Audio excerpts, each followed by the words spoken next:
Olá para você, conectado aqui no canal da FUTENORTE. Estamos de volta, trazendo tudo sobre o campeonato da nossa amada região. Tudo sobre o Campeonato Paraense, tudo sobre a Copa Verde e o Campeonato Amazonense. Trazendo lances, detalhes dos jogos, notícias para você, torcedor, ficar ligado tudo que ocorre dentro das 4 linhas. E vamos começar o programa de hoje falando sobre Copa Verde, falando sobre tudo o que aconteceu na segunda rodada do Campeonato Paraense e também do início do Campeonato Amazonense, sobre as vitórias de Remo e Paysandu, destaque também na vitória do Amazonas, com muitos lances, gols para testar, que tem as lâmpadazinhas lá no placar do estádio, hein? E na escalação de hoje, temos eles de volta, Pedrinho Costa, e também aqui do meu lado, Jonathan Leão, o Brabo. E começando sobre Copa Verde, destaque na vitória do Águia sobre o Independência do Acre. Jonathan. Vamos começar falando sobre a classificação do Águia, que foi um jogo muito bom de se assistir. Teve vários lances assim que de fato testaram o Águia. E a classificação veio pelos pênaltis. Um grande destaque do jogo foi o goleiro Axel Lopes, que garantiu nos pênaltis a classificação do Águia e mostra que a Copa Verde vai ser bem competitiva esse ano. E os outros destaques para a rodada também tem a definição dos rivais de Remo e Paysandu, que são o Porto Velho e o São Raimundo de Roraima. Um jogo importante que o Paysandu tem que encarar pela frente em cima do Porto Velho. É um time que saiu de um placar perdendo de 2-0 e conseguiu a virada. E o adversário do Remo também conseguiu um placar de 4-1. São jogos que o torcedor tem que ficar atento e que vai ser muito bom. Falar um pouco aqui do Águia, o grande destaque da rodada da Copa Verde foi o Axel Lopes, né? Mais uma vez ele salvando o Águia nos pênaltis.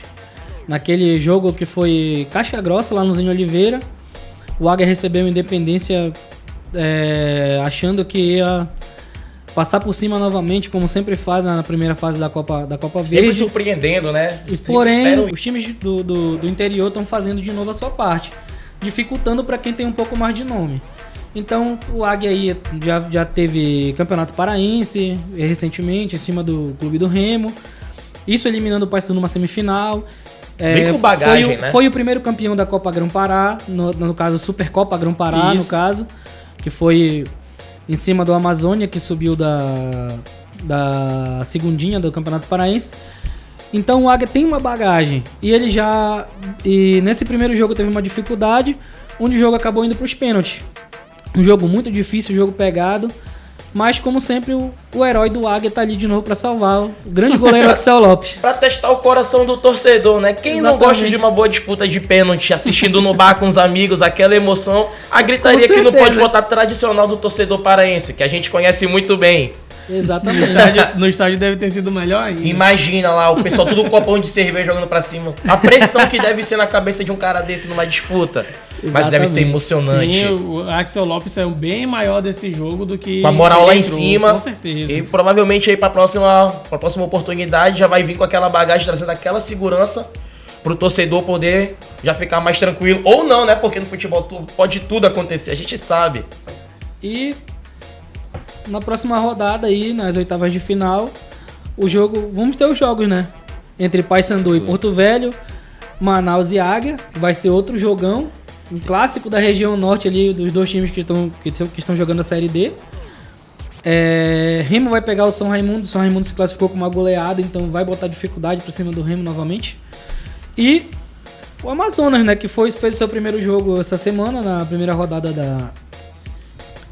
do Barezão, do Amazonense. Que inclusive já vamos ter comentários aí sobre esse jogo. Jogão, inclusive, fez o esperado, né? O Amazonas vai pegar o Tocantinópolis. Então, são jogos muito bons de se acompanhar, como o Jonathan acabou de falar, que vão impor dificuldades aos clubes que já estão esperando essa rodada acontecer, os clubes que já estão classificados nas oitavas. Eu espero que seja um momento, na verdade, acredito que vai ser aí uma disputa que vão ser muitos gols. A gente está acompanhando aqui, por exemplo, todos os times. Parece que estão se dedicando mais para esse início de temporada, né? Sempre com muitos gols, trazendo aí aquela emoção assim para os jogos. E aqui promete muita coisa, hein?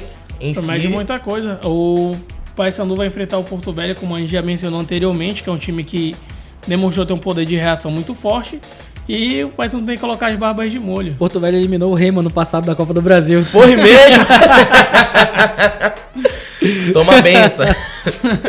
Realmente é um time Ou seja, que impõe pode dificuldade surpreender, nos com times certeza. paraenses. É por isso que é aquele negócio, nunca tem nada certo, tudo Exatamente. pode acontecer. O Manaus vai pegar o Águia também, que é o Manaus, ele é sempre um jogo muito complicado, ele sempre é um adversário que ele cresce muito na Copa Verde. Ele, ano passado, deu ali uma certa dificuldade pro Paysandu, ganhou dentro dos seus domínios e o Paysandu teve que reverter a vantagem jogando na Curuzu. Então, o Águia já teve um primeiro jogo bem difícil e ele pode pegar um jogo também difícil nessa segunda fase, mas eu acredito que já, como bom paraense, vamos deixar aqui um palpite positivo pro Águia passar de fase. Exatamente. E lembrando que Águia e Paysandu, os dois times paraenses passando, vão se enfrentar nas quartas de final. Já pensei esse Então, jogo? Revisitando a É rodada. outra rodada onde o Paysandu vai Paraense. pegar o Águia, entendeu? Será que vai ter aquele gostinho, tipo... Revanche. Pode ter Aquela, gostinho aquela de revanche. revanche, aquela... Pode ter um gostinho de revanche pro Águia aí que pegou essa pequena goleada aí, De 4 a 4-2. Pouca coisa. E já vamos falar sobre a goleada já também. vai, Na já próxima- vamos entrar aí nesses detalhes, hein? O jogo mais difícil na próxima rodada com certeza vai ser, caso passem, Remo e Amazonas. Novamente o Remo no caminho do Amazonas. Esse o Amazonas no caminho do Remo. interessantíssimo aí de se assistir, hein? Ano passado o Remo conseguiu eliminar o Amazonas, revertendo também que o Amazonas veio aqui e ganhou, não foi 2-1. Isso, exato. O Amazonas veio aqui, ganhou 2-1, o Remo foi lá e virou o placar. Então, Assim, vendo a tabela, podemos definir já ali o Paysandu como favorito, mas sempre os com os pés no chão. os grandes sim, favoritos, a gente espera, né? os grandes favoritos sempre são os times de maior investimento. E os times que têm mais nome. O Paysandu é tetracampeão da Copa Verde, o Remo maior tem um campeão da título. competição, isso, O exatamente. Remo tem um título da Copa Verde, lógico, e sempre são bons jogos de se assistir quando enfrentam Águia, Manaus. Tanto o Águia como o Manaus vai impor dificuldade pro Paysandu na próxima rodada. E aqui o Amazonas vai impor. O Remo já vai ter dificuldade com o São Raimundo. Sabe, a Mesmo com o esquadrão que o Remo tá montando esse ano, que é fazendo excelentes contratações. Inclusive chegou uma recentemente, daqui a pouco nós vamos comentar sobre isso. O Amazonas vai botar dificuldade de novo, porque os times do Amazonas nunca passaram para uma final. O Manaus já fez uma semifinal ali contra o Paysandu, mas nunca chegaram numa final. Então eles vão colocar essa dificuldade com o time mais forte deles atualmente, o Amazonas, Eu acredito batendo que de frente com todos os outros times que vêm daqui. tem aquele do Paraná. amargozinho da eliminação aquele anterior. Exatamente. O Amazonas vem pra... A E ver- é um teste pra Série B, né? Que os dois também vão se Isso. encontrar Na ali. verdade, aqui não vai ter jogo fácil, não vai ter Isso, nada não vai fácil, ter vai jogo ser fácil. tudo pedreira e quem vai ganhar é a gente assistindo, a menos no momento que a gente vai passar raiva. Exatamente. Passando raiva, gritos. Pra quem não sabe, nosso amigo aqui, Jonathan, é aquele torcedor fanático, aquele que grita, aquele que a veia pulsa, aquele que sabe como motivar um time através de gritos, através de força. E falando em gritar, incentivar o time, impulsionar e torcer, segunda rodada do Parazão. Primeiro jogo da segunda rodada, Jonathan, São Francisco e Castanhal. O Castanhal foi fora de casa, mostrou do que é feito o Japim. E ganhou de 2-0 do São Francisco. O São Francisco ele entra ali numa situação complicada ali na segunda rodada. Pegou uma goleada de 4-0, agora pegou... Pegou de 5-0 do Remo e agora pega mais 2 do Castanhal. Eu já, acho que foi- eu não ele já lembro. vai somando ali um saldo muito negativo. Realmente, 5-0, pegou uma goleada de 5-0 do Remo, 2-0 do Castanhal e já começa a fazer as pontas para não cair. O torcedor do São Francisco Tem que abrir o olho tem aí. Tem que colocar- rezar, ir de joelho, acender vela. acender vela. O Círio tá longe, mas nunca é o momento de não ter fé, viu? Acredita, torcedor? O segundo jogo foi Capitão Poço e Cametá. O Capitão Poço, como mencionamos no primeiro programa, é um time que vem mostrando ali que veio brigar pelo seu espaço. Ele perdeu de 4-1 pro Paysandu, mas ele conseguiu arrancar um empate contra o Cametá dentro de seus domínios. E o terceiro jogo foi Bragantino contra o Santa Rosa, que foi um resultado esperado, dada a tradição do Bragantino, ganhou de 1-0. E um jogo que foi muito bom que ocorreu no Navegantão foi o Independente, o Galo Elétrico, sempre um time muito tradicional, também já foi campeão paraense, contra a querida Tunaluz brasileira. A Águia do Souza também não deixou que o Independente tivesse vida fácil. O Santa Rosa chegou lá no Diogão e impôs um jogo bem difícil ao Bragantino. Houveram muitos lances de perigo no jogo, porém o Bragantino fez aquele gol no primeiro tempo e conseguiu manter o resultado positivo em casa, né? Agora falando de perigo e falando de gol, Paysandu e Águia de Marabá. Paysandu e Águia de Marabá. Acredito que foi o... Claro, eu acredito que o Caeté e Remo foi um jogo mais interessante, mas o jogo do Paysandu e do Águia deu já ali pro torcedor tomar um susto. Testar o desfibrilador. Testou o coração do torcedor. Foi um primeiro tempo movimentadíssimo. Chá de camomila. 4 gols. 2-2. Torcedor já...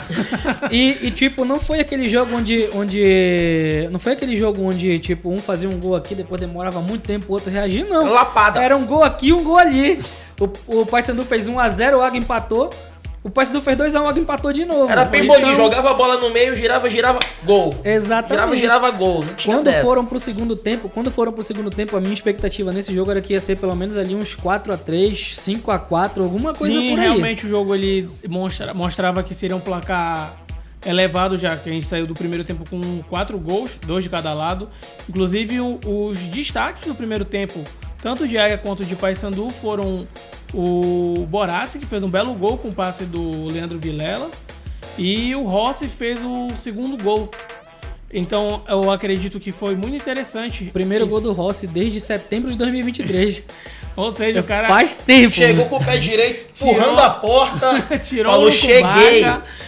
Não sou a Ludmilla, mas cheguei. Ele chegou assim. Fez aquela comemoração, né? Ele foi lá na Bet Cheirosinha, pegou lá aquele banho maravilhoso pra espantar tudo. Rapaz, se renovou na terra das mangueiras aqui, na terra da Açaí. Mas, rapaz, na Bet Cheirosinha, acho que foi o último gol dele pelo Paysandu, que ela torce pelo Remo. Foi esse pra não fazer mais nenhum. Mas deu certo. O importante é que deu certo. E foi um atropelo, né? Querendo analisar, principalmente no placar, a diferença. Exceto pelo pênalti, eu acredito que foi o gol mais bonito da rodada até então, foi o gol do Bruno Limão de falta, uma cobrança direta, fez o gol. Então, um belíssimo gol. E, inclusive, quando o jogo tava 3-2, o Águia surpreendeu com uma cobrança de falta que até eu que tava assistindo não percebi que era aquele cara que ia bater a falta. Que o Bruno Limão tava preparado pra bater a falta, pra tentar fazer o segundo gol dele, o terceiro gol de empate do Águia. O jogador chegou do nada e parece aquele quando tu vai na pelada e tu vai bater, teu amigo chega pra sacanear, que tu coloca bate na tua frente. Pra bater, o teu amigo chega correndo que nem um maluco, chuta na tua frente. Desculpa, eu falei que não vamos fazer isso. Exatamente não precisava trazer pra cá. Exatamente assim. Errei. Mas fala. E também, com muita emoção, Remo e Caeté. Jogão. Remo e Caeté foi um jogaço. O Caeté, ele começou mostrando que veio no primeiro tempo, teve o meio-campo Ângelo, foi o destaque do primeiro tempo, sem dúvida. Acredito que foi o melhor jogador em campo do jogo inteiro, apesar do placar, porque o Caeté perdeu muito com a saída dele. Isso, ele foi superado apenas pelo goleiro do Remo no primeiro tempo. Sim, porque o Marcelo Rangel, com todas as defesas que o Marcelo Rangel fez no primeiro tempo, foi ataque contra defesa. Não tanto. O jogo foi bem equilibrado, porém o primeiro tempo do Caeté foi muito melhor. O Caeté foi superior ao Remo, porém o Remo ali conseguiu segurar para na volta do intervalo o time conseguir se encaixar, né? E voltar efetivo. Com a saída dos jogadores do Caeté. Um exemplo é aquela parte onde o time tem os 11 principais que jogam do jeito que jogam, sempre jogam bem, porém não tem a peça de reposição correta, entendeu? Tanto que quando começou as substituições no Caeté, começou a chuva de gol do Remo, entendeu? Inclusive com acabou perdendo aquela base ali, aquela espinha dorsal que mantinha um certo equilíbrio até então na equipe, né? Mas eu acredito que era inevitável que isso ocorresse, porque o Caeté correu muito no primeiro tempo. Cansaço ia bater uma hora. E tanto que eles começaram as substituições aos 20 minutos do segundo tempo ali. E ali realmente o Caeté caiu muito de produção. E bom pro torcedor do Remo, né? Que viu uma chuva de gols acontecer. Em 45 minutos o time do Remo meteu 4 gols. Compensou todos os copões de 10 que ficaram comprando, tomando, assistindo o jogo. Ali não passaram raiva, ali foi só felicidade. O Remo teve também o primeiro gol do Pedro Rocha, com a camisa do clube do Remo. Oh, e verdade. o Pedro Rocha não fazia gol desde janeiro de 2023. Esse passando a bet cheirosinho. Eu tô começando a achar que o futebol parece renova os caras. Eles vêm aqui como Fênix. Pra cá e estão ressurgindo Eles, pra fazer eles gol, redescobrem entendeu? o futebol, sabe? Descobrem o caminho do gol de novo. Exatamente. Que permanência. É por isso que é morte, entendeu? Já te dá a direção Eu certa. vou dar-lhe aquela cutucada de novo e falar que o Nicolas só faz gol aqui. Ó, O Nicolas fez 30 gols ano passado. Alguns gols na Copa Verde e outros no Parazão. Porque de agosto a dezembro... ó, esse que é o mal, tá vendo? Esse que é o mal. O nosso amigo tem que concordar. É verdade. Os caras, eles vêm pra cá jogar, eles se redescobrem aqui no Parazão. Entendeu? É verdade. Até porque aqui o futebol também, as pessoas podem não saber, mas é um futebol muito competitivo. Então exige Exatamente. muito aqui. Aqui tem a questão da temperatura. Aqui é uma terra que, a pessoa parar pra ver, é uma terra difícil de se jogar. Porque ou tá muito calor ou tá chovendo muito. Então ele tem que se adaptar das várias formas. E com isso ele consegue mostrar o bom futebol dele, voltando à boa forma física, se adaptando às diferentes situações e tendo um rendimento interessante pra equipe que ele tá. Falando nessa parte que tu falou de chover muito e muito sol, no jogo que a gente comentou no programa passado, onde o Caeté e Remo poderia ser um campo que não tivesse em boas condições, Sim. tava um tapete. Favoreceu. A preocupação favoreceu muito o futebol, a preocupação era com a chuva, porque eles não tinham testado o campo na chuva ainda. E a gente sabe que alguns campos daqui, quando chove, viram aquele gapó, né? Parece que os caras estão jogando, catando caranguejo, né? É mais ou menos isso. Tipo, Ele sai lá igual o pretinho do Mangue lá de Curuçá. exatamente. O meião branco sai até o joelho de lama. Isso é futebol raiz. A gente... O futebol fluiu naquele gramado, tanto que o Caeté dominou o primeiro tempo, mas não teve perna pra segurar o segundo tempo e o jogo conseguiu ser muito bom. Tipo, se o time se dedica, a cidade abraça, sempre dá pra fazer um espetáculo acontecer naquela cidade onde o time tem como base. No caso, o time do Caeté tá com base lá em Augusto Corrêa. Isso. Realmente é uma coisa muito boa que a gente tem observado no Campeonato Paraense, apesar de toda a dificuldade. Essa ampliação dos locais, nas praças onde o campeonato é jogado, tem essa preocupação de oferecer um futebol de qualidade, é um compromisso que a FPF vem tendo, né, ultimamente, apesar de inúmeros desafios que ainda tem pela frente. Ainda tem muitos campos que são o Gapó, como o Pedro mencionou, mas infelizmente foi a realidade do nosso campeonato por muito tempo, mas isso vem sendo superado. Eu acredito que a qualidade do campeonato vai subir muito ainda. Isso, um comentário extra só pra fazer. Eu acompanhei o jogo entre São Paulo e Corinthians. O jogo teve 1h30 de atraso. Por conta do Morumbi não conseguiu, por conta das fortes chuvas, o Morumbi não conseguiu escoar a água. Faltou assistir um repá no Mangueirão. Não. Né? Bota lá um monte de nego lá com os corredores aqui empurrando a água. Eles estavam empurrando mesmo raiz com aquele escorredor de madeira, aquele rodo. Vai, seca. Aquele rodo de madeira secando o campo. Só pra tu ter uma ideia. Um campeonato paulista esperando um clássico acontecer. O campo não Imagina vir pegar um dos nossos aqui numa temporada de chuva. Aonde? Aonde, papai? O São Paulo já veio enfrentar o Águia aqui. Lá no Colosso do Tapajós, o São Raimundo já ganhou do Botafogo num jogo onde teve uma reviravolta no Rio de Janeiro meio complicada pro São Raimundo. O Águia venceu o Curitiba no O Águia venceu o Curitiba, o Águia venceu o Fluminense no Zinho Oliveira. É pra você, tipo, os times grandes também já vieram visitar e já saíram machucados daqui. Pra ver só, o futebol paraense é também pra dar orgulho, é também competitivo. E continuando sobre o Campeonato Paraense, o que a gente vai ter pra próxima rodada? Próxima rodada teremos os seguintes jogos. Abrindo a rodada, o Galo Elétrico vai receber o já machucado São Francisco. Terceira rodada, o São Francisco tem que se recuperar, que a situação não está muito boa. Só um Mandiroba, uma Copaíba. Quem sabe se levanta, um milagre. O São Francisco vai ter que valer seu nome, né? Vai visitar lá o Navegantão não e vai tem mais ter band-aid pra colocar no bichinho. Vai ter que se recuperar muito. Vai ter que valer seu nome e se agarrar ali em qualquer santo, São Francisco, que tá complicado. Tá na terra da Nazinha. É fé, homem. O Cametá vai pegar o Santa Rosa. Santa Rosa ali também vai ser um jogo bem interessante contra o Cametá. E é claro, vai ter o grande clássico Da capital. Paysandu e Tunaluso. Jogo muito bom de se acompanhar, aquele que vem com gosto de revanche. Já tem aí um histórico e qual vocês vão estar acompanhando todas as notícias desse jogo aqui com a gente. Não pode perder esse programa, hein? Inclusive, antes de seguirmos com os outros jogos, eu queria fazer um breve comentário de Paysandu e Tuna do histórico recente desses dois clubes.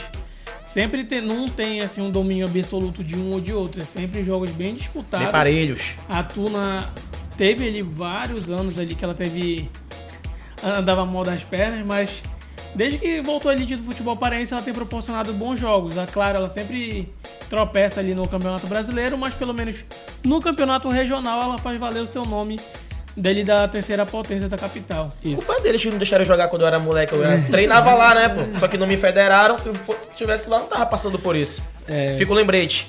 O Capitão Poço recebe o invicto Castanhal. O Castanhal tem 2 vitórias seguidas aí, junto com Remo e Paysandu. Sim. Então, o Castanhal quer manter a invencibilidade e o Capitão Poço ainda precisa de uma vitória para mostrar realmente que veio para ficar na primeira divisão do Campeonato Paraense. O Bragantino vai ter o clássico lá de Bragança, né? Bragantino e Caeté. Bragantino e Caeté. Aquele clássico da lá. farinha. Exatamente. O clássico Quem ganhar leva 2 sacas, que eu fiquei sabendo, pô. E aí, se chamarem a gente pra cobrir o jogo, a gente leva o açaí. Quem ganhar leva Importante, 2 sacas e importante. um paneiro de camarão. 2 sacas. E parece que vai ser guerra lá valendo, né? Exatamente. E finaliza o a Águia, rodada. Nuzinho Oliveira finaliza a rodada com o Águia recebendo o Remo. Tipo, vamos ter mais outro jogão. Nuzinho Oliveira, Eletrizante. onde o Águia vai dificultar novamente pro time da capital. Eu acredito. Eu acredito que o Águia é pedra mais no sapato do Remo do que do Paysandu. Eu não queria te falar nada, mas já que tu tocou nesse ponto... É porque o histórico recente já diz que o Gol Águia de tem um bicicleta. título em cima. Gol de bicicleta. Gol de bicicleta dentro do exatamente. Bainão, valendo o título. Exatamente. Detalhes. O Águia é mais pedra no sapato do Remo atualmente do que do Mas Paysandu. vai ser um jogo muito bom de se acompanhar. Eu tenho certeza que vai ser um jogo com muitos gols. Porque se a gente for pegar até então aqui, jogo com gol atrás direto, é pra testar placar. Exatamente. Vai ser um jogo muito bacana de se acompanhar. E aqui você não vai perder nada sobre esse jogo. Todos os resumos, as notícias, tudo o que ia acontecer dentro do estádio, dentro dessa partida, a gente vai estar passando aqui diretamente pra você, viu? Sem nenhuma falta. Seguimos agora com a classificação dos 4 primeiros colocados do Campeonato Paraense. Na liderança geral, nós temos o clube do Remo, que tá ali com o mesmo número de pontos do Paysandu e do Castanhal, mas dada a eficiência do ataque, tá levando vantagem no saldo de gols. Eficiência do ataque e da defesa. Porque É, o ataque do pegou Paysandu no também Mas fez ainda 8 vai. gols. É verdade. É verdade, é Pontuou verdade. um ponto muito pontual. Mas o Paysandu já sofreu 3 gols na competição, o Remo ainda não sofreu nada, graças ao Marcelo Rangel. Ele está valendo cada centavo do salário dele. O Castanhal também ali na terceira colocação. E no 4º lugar temos o Independente, que ultrapassou a Tuna também por conta do saldo de gols. Tá, está se formando um campeonato bem interessante de se acompanhar. E vamos esperar as próximas rodadas. Quem briga pra não cair nesse campeonato? Quem briga para não cair? Nosso amigo São Francisco. Não, que isso. Nosso amigo São Francisco, e agora o nosso amigo Caeté também está bem mal das pernas. O Caeté está na 11ª colocação e o São Francisco ali na lanterna com 2 derrotas. Realmente uma situação que já preocupa para o São Francisco, mas dada a força dos outros clubes, era uma situação já esperada. O São Francisco ele tem que se apoiar na tradição que ele já tem na competição para tentar respirar. São Francisco ainda que tem seja aí, por aparelho. São Francisco tem, se eu não me engano, 6 rodadas ainda pra tentar. 6 rodadas pra tentar Isso que eu ia falar. Ainda a gente tá no início, né? Ainda é muito cedo pra definir quem vai cair, quem vai superar. Então só nos resta acompanhar e você ficar por dentro aqui de tudo no canal do Futinorte. E saindo um pouco aqui do nosso estado, vamos aqui nos nossos vizinhos. Amazonas, começou o campeonato aí amazonense, o Barezão. Jonathan. Sim, foi uma rodada bem interessante. O Amazonas, que é o destaque que vamos acompanhar no decorrer do ano, mostrou a que veio, aplicou uma goleada de 4-0 em cima do 7. Ele fez o esperado de um clube que está na Série B, Mas os outros jogos também foram interessantes. O tradicionalíssimo Nacional venceu do Manaus, que foi um jogo bem pegado. E finalizando, nós tivemos o São Raimundo, que venceu o Parintins. E o Princesa do Solimões empatou em 1-1 com o Manauara. São Raimundo esse, que é aquele São Raimundo que sempre deu trabalho na Copa Norte para Remo e Paysandu. Mas, voltando ao Amazonas, de longe é o favorito da competição, mas tudo pode acontecer. O Nacional vem aí de novo com uma boa estreia em cima do Manaus, que já está com uma certa tradição ali. O Manaus tem seus 10 anos, vai para o 11º ano de clube formado. Foi formado na época da Copa de 2014, né? Isso. E ele já vem com 10 anos ali de tradição, vencendo o campeonato amazonense durante muito tempo. Então, o Nacional precisa se reerguer ali, precisa voltar a ser um dos principais, precisa voltar a ser a potência que era, né? E com essa estreia, eu acho que o Nacional já dá o primeiro passo para tentar mostrar força de novo. Mostrar força, pleitear algo maior daqui no futuro próximo aí, no decorrer do ano, desse amazonense que vai trazer muitas emoções. E a segunda rodada do Barezão, Jonathan? Sim, vamos aos jogos da segunda rodada do Barezão. 7 contra São Raimundo. Parintins vai pegar o favorito Amazonas. Nacional vai pegar o Princesa do Solimões. E o Manauara vai pegar o Manaus. Sendo que esses jogos serão todos na quarta-feira. E finalizando a rodada na quinta-feira com o Manaus e Manauara. Será também comentado aqui por nós a finalização dessa rodada para acompanharmos também o Campeonato Amazonense. Tudo para estar passando diretamente para você. E esse foi o Fute Norte de hoje. Obrigado por vocês que nos acompanharam até aqui. Ei, não esquece de seguir a gente, vai lá. Clica lá em seguir a gente, acompanhe todas as redes sociais, curte, comenta, compartilha. Semana que vem estamos de volta e vem com a gente. Valeu! Falou!